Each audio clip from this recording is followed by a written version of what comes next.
Glória a Deus por tudo que o Senhor ele tem tratado conosco nessa noite. E a palavra que o Senhor ele colocou no nosso coração para compartilhar com os irmãos, né? Tem tudo a ver com aquilo que o Senhor ele já vem falando através dos louvores, aquilo que tem sido tratado através das palavras ministradas aqui nos cultos anteriores.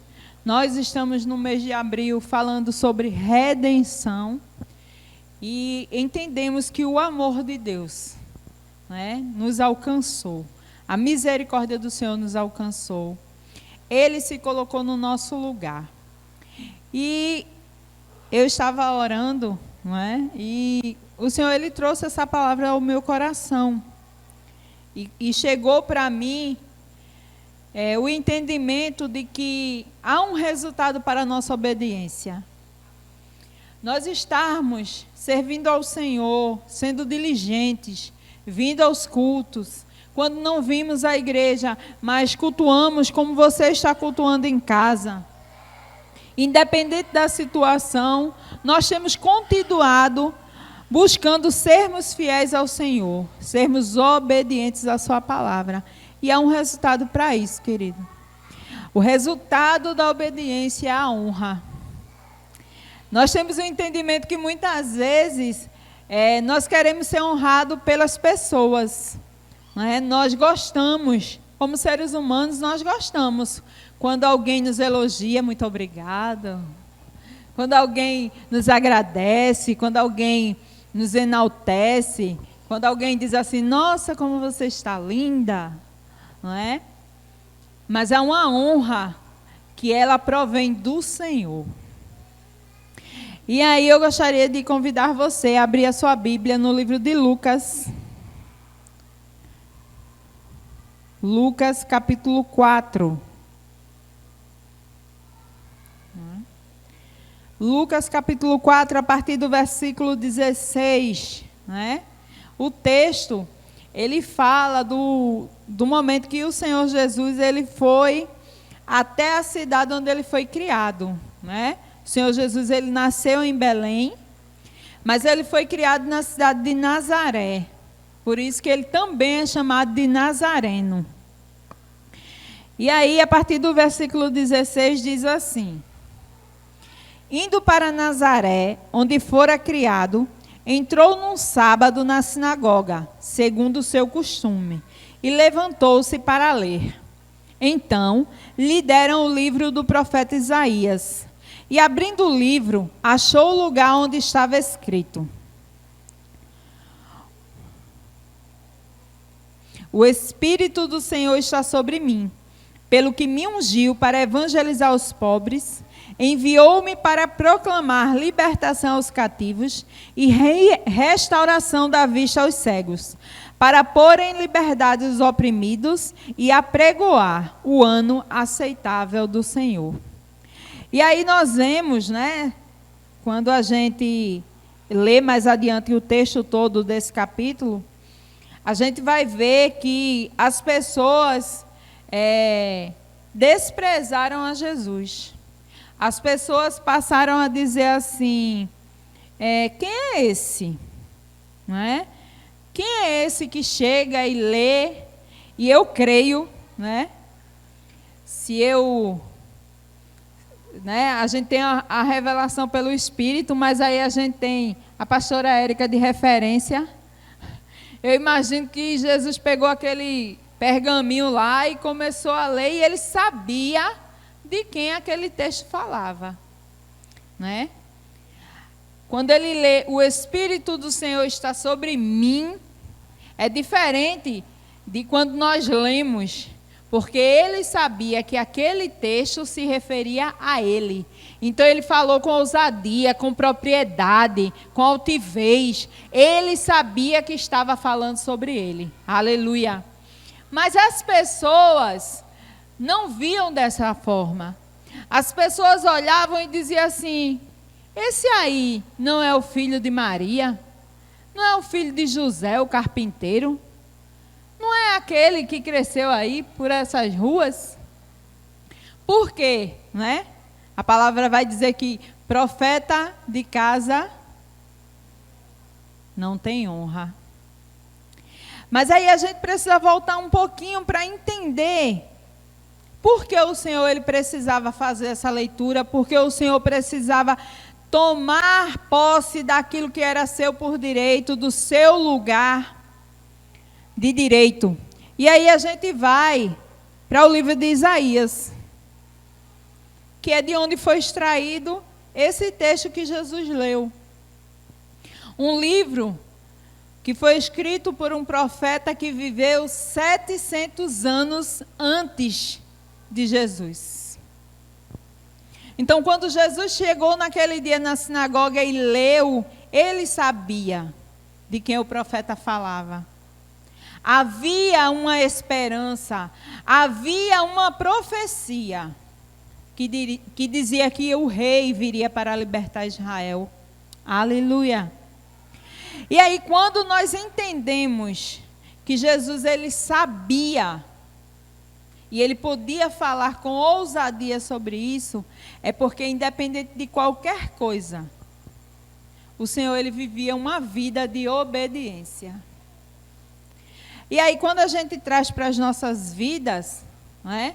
A gente vai entender que nós precisamos viver nesse lugar também.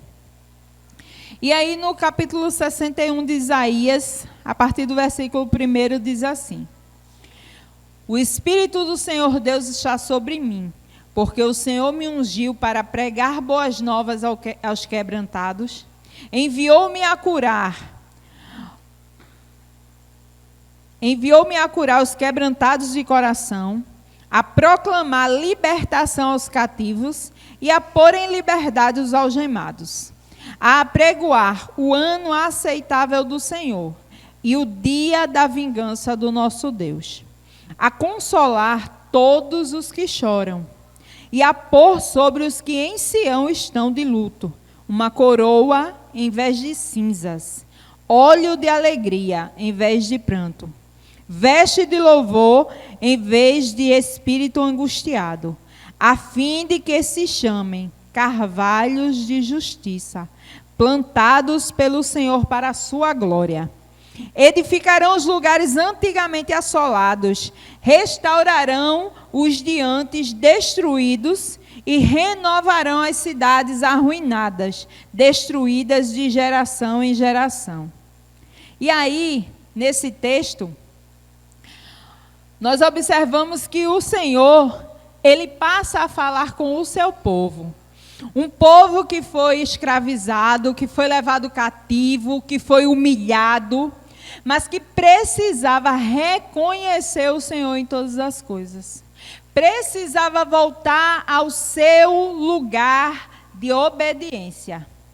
E aí, quando você começa a ler o texto, você começa a perceber que o povo de Deus ele não estava tendo uma vida fácil, não. Mas o texto não diz nada disso, Adna. Preste atenção no que é que o Senhor vai, do que é que o Senhor vai livrar o povo. A palavra aqui diz que eles estavam cativos, porque ele precisava libertar, né? Proclamar a liberdade. Então o povo estava cativo, o povo estava algemado, o povo estava vivendo uma vida de pranto, vivendo com o espírito angustiado.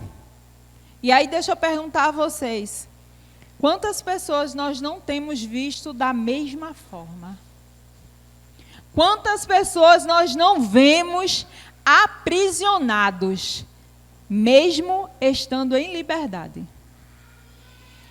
Quando a gente chega, que a gente passa a vivenciar a vida dentro da comunidade terapêutica, e a gente começa a ouvir as histórias, a gente costuma usar muito, né? E é o termo científico, muito utilizado, né? Adicto.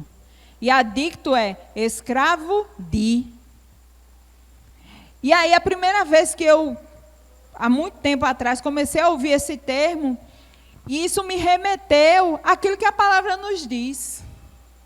As pessoas estão escravizadas pelo pecado, aprisionados achando que estão livres. Se a gente vai lá para o livro de Romanos, não é? A palavra diz que o inimigo, não é? O mal desse século, o inimigo do mundo, ele cegou o entendimento dos homens. Porque às vezes eu e você paramos e pensamos assim: como é que alguém pode fazer isso? Como é que uma pessoa pode ser desse jeito? A resposta está na palavra, amados. As pessoas passam a viver uma vida que só valoriza o pecado, que só valoriza o que é errado, que vai de encontro àquilo que a palavra diz, que é a maneira que eu e você precisamos viver. Ou seja, nós vivemos uma vida de obediência quando estamos em Cristo. Mas fora desta posição, que é estar em Cristo, nós passamos a viver uma vida de escravidão, obedecendo a um outro Senhor. E é um Senhor que, diferente do nosso, que nos chamou para a liberdade, Ele aprisiona, Ele maltrata, Ele humilha. E aí, durante todo esse período que estamos vivendo, essa pandemia, quantos não estão sendo escravizados pelos seus sentimentos? Não precisa fazer coisa errada porque roubou, porque matou, porque usou droga. Não. Mas o diabo, ele tem prendido as pessoas com a tristeza, com a angústia, com medo. Aleluia. E essas pessoas não conseguem alcançar a liberdade de Cristo. Mas a palavra que nós lemos agora está dizendo que, como Cristo, porque nós somos representantes do céu, embaixadores do Senhor na terra, precisamos ler com a mesma ousadia e com a mesma autoridade que o Senhor Jesus. E aí precisamos dizer que o Espírito do Senhor está sobre mim. E Ele me chamou para libertar os presos, apregoar o ano aceitável do Senhor, o ano em que o Senhor está dizendo: você não é mais escravo. Aleluia. Mas isso depende de mim e de você, porque a parte que cabia ao Senhor Jesus fazer, Ele já fez. Ele já morreu na cruz, Ele já derramou o seu sangue, para que eu e você pudéssemos ser livres. E aí deixa eu te dizer, independente daquilo que eu e você estejamos passando, a palavra lá em Lucas 1:37 diz: porque para o Senhor nada é impossível. Hoje, quando nós cantávamos o primeiro louvor da noite, ele faz uma analogia entre a nossa vida e uma casa abandonada, destroçada, despedaçada, onde nada funciona, onde a torneira está vazando. E pensa esse negócio chato, é torneira vazando, viu? Incomoda. Mas aí, o louvor diz que Deus, Ele é aquele que vai reformar a casa, que vai consertar as coisas. E aí, quando você lê essa palavra aqui, o Senhor vai dizendo exatamente isso. Ei, o meu povo que está sofrendo, que está preso, que está angustiado, o Senhor me ungiu para trazer renovo, para trazer vida nova. E aí, no versículo 5, ele traz uma palavra muito interessante. Porque às vezes a gente costuma dizer assim: eu não tenho com quem contar. Ah, Adna, você não sabe o que eu estou passando e eu não tenho ninguém que possa me ajudar. E aí o versículo 5, ele diz assim: estranhos se apresentarão e apacentarão os vossos rebanhos. Estrangeiros serão os vossos lavradores e os vossos vinhateiros. Tem um versículo no livro de Provérbios. Deixa eu ver se eu anotei aqui para ler para vocês. Provérbios 16:7. Aleluia. Provérbios 16:7. Que diz assim. 16:7. Sendo o caminho dos homens agradável ao Senhor, este reconcilia com ele os seus inimigos. Aleluia. Tem algumas versões que diz que o homem obediente, o homem que serve ao Senhor, até o seu inimigo quer paz com ele. Porque não depende de mim e de você, mas daquilo que o Senhor faz a partir da minha obediência. Aleluia. E aí, quando a gente continua lendo o texto, voltamos lá para Isaías, né? Isaías 61. Aí o capítulo 6, ele vai dizer: mas vós sereis chamados sacerdotes do Senhor, e vos chamarão ministros de nosso Deus. Comereis as riquezas das nações, e na sua glória vos gloriareis. Aleluia. Quando eu li, eu lembrei imediatamente da aula de domingo. Não é? Que esse domingo não, o domingo anterior, quando a pastora Érica trouxe, não é? Os nossos direitos, quem nós somos. E aí quando a gente vai lá para 1 Pedro 2:9, vai estar lá dizendo muito claro quem é que nós somos. Nós somos embaixadores, escolhidos, né? Propriedade exclusiva do Senhor. Aleluia. Mas isso, amados, requer posicionamento. Nós precisamos estar na posição de obediência, porque não vem de qualquer jeito, não. Nada vem de qualquer jeito. Às vezes a gente fica orando, mas a gente não quer mudar. A gente quer que as coisas aconteçam, mas a gente não quer se posicionar. Nada. Nem no mundo natural é dessa forma. Se inscreva num concurso e não estude. Ah, mas passei. Amém. Não leve os documentos no dia. Você não vai. Ninguém vai bater na sua porta lhe chamando, não. Por quê? Porque você tem que agir. Você tem que ir. Quando eu estava lendo, eu lembrei de Elis. Quando Elis compartilhou conosco da alegria dela por ter sido aprovada, não é, num programa na Universidade Federal. E ela dizendo, né, da correria, de juntar documento, de enviar, dos projetos, de tudo, e tudo tem data, tudo tem hora, e ela está ali se esforçando, estudando. Por quê? Porque essa é a parte que cabe a ela. Aleluia. Será que nós estamos fazendo a parte que cabe a nós? Aleluia.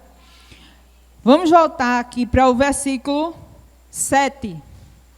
Diante de tudo que o Senhor, né, através da boca do profeta, ele já tinha falado que ia restaurar tudo que foi destruído, que ia libertar aqueles que estavam presos, que iria fazer com que os estranhos ajudassem o povo dele.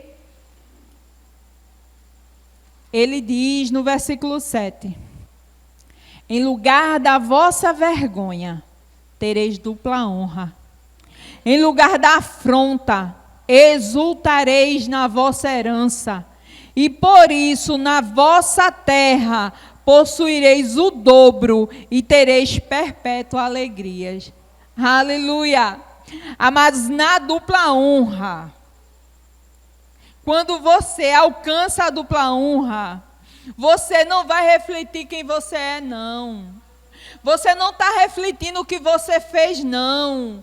Você tem que ter um entendimento que quando você é honrado pelo Senhor, a glória é para Ele.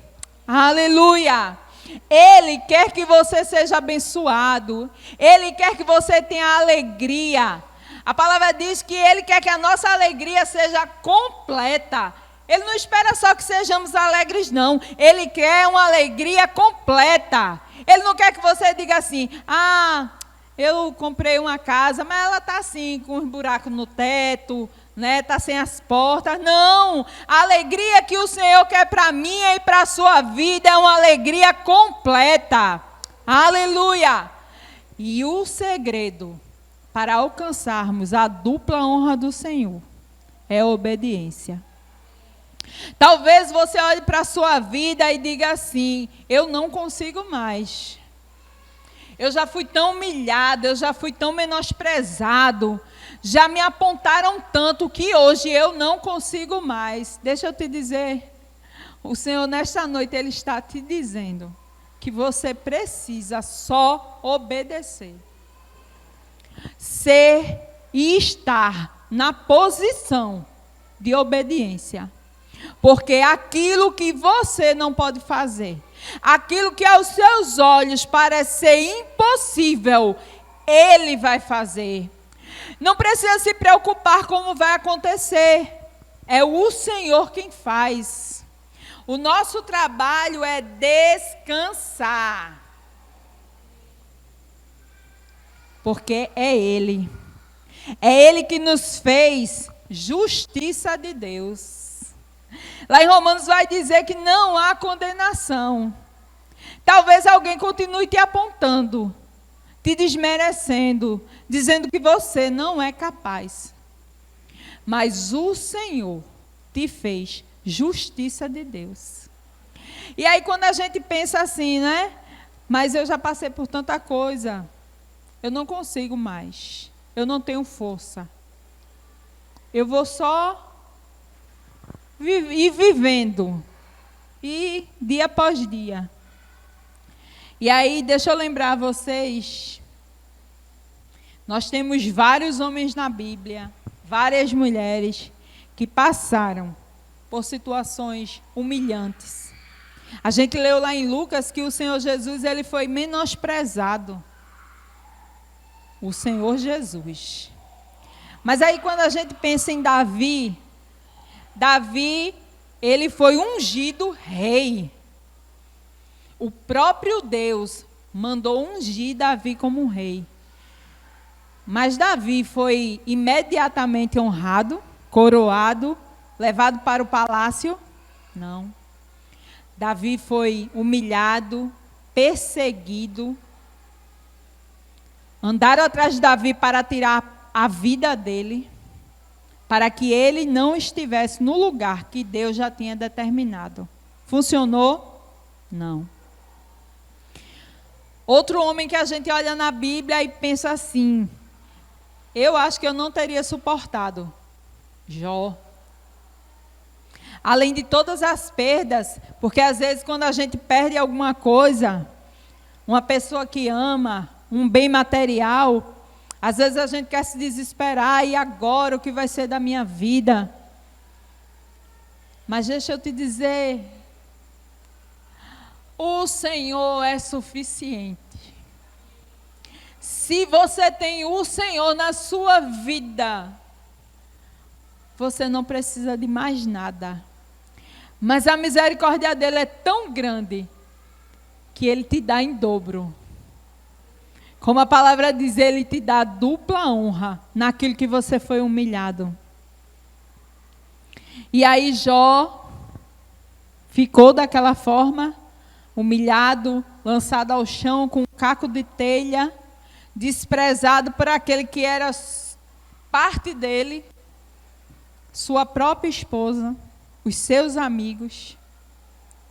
Mas Jó não ficou do mesmo jeito. E aí, por que não lembrar José? Se tem alguém que era humilhado, era José. Que não podia falar, que não podia dizer que sonhou, que não podia sorrir, que os irmãos invejavam, os irmãos criticavam e por fim venderam. Pensaram em matar. E aí qual foi o fim da obediência desses 3 homens? Davi, um rei, tendo na Bíblia escrito que era o homem segundo o coração de Deus. Jó, a Bíblia diz que ele teve tudo em dobro: filhos, animais. E José foi honrado de tal forma que aqueles que queriam destruí-lo, para não morrer, precisaram se curvar diante dele. Aleluia! Mas o que o Senhor quer que tenhamos gravados no nosso coração é que nós precisamos obedecer. Esses homens foram obedientes. E nós temos o maior exemplo de obediência na palavra. A palavra diz que o Senhor obedeceu. Ele foi obediente até o fim. Ele obedeceu até a cruz, até a morte. Mas o resultado disso é que a palavra diz que o Senhor deu a ele um nome que está acima de todo nome. Um nome que é poderoso para fazer mais do que aquilo que eu e você pensa, mais do que aquilo que nós precisamos. Dentro da nossa insignificância, nós não conseguimos alcançar a honra e a glória que foi dada ao Senhor Jesus. Então, nessa noite, queridos, o meu desejo é que possamos andar em obediência, para que a dupla honra que o Senhor tem para as nossas vidas seja evidenciada. Que o mundo olhe para mim e para você e reconheça a boa mão do Senhor. Aleluia.